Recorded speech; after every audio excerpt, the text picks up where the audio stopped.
Okay, hi guys, so today I'm going to show you a small feature on minted vodka called the link shortener. To give you an example, let's go to the marketplace and let's say that we want to filter the deals by a certain network. So this is the only filter that we are going to apply. As you can see in the address bar, you have this really long URL because the filter data is encoded. This address is really large, right? So what we want to do now is to have a shorter address that we can share on social media or the messenger.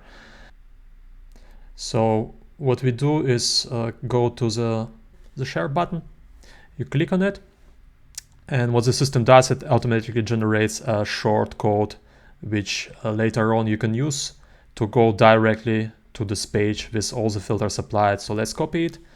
Let's put it into the address bar, and as you can see, it redirects you directly to the same view with the same filters applied. And it's just that simple, and of course you can use this feature on any view, on any page on Minted Vodka, be it collections or NFTs, or for example this single deal.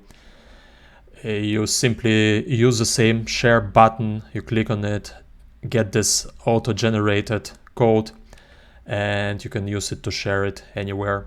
In the future you might have more possibilities to customize the code, but for now this is the first version of the feature. So yeah, feel free to test it, and of course your feedback is more than welcome. See you next time!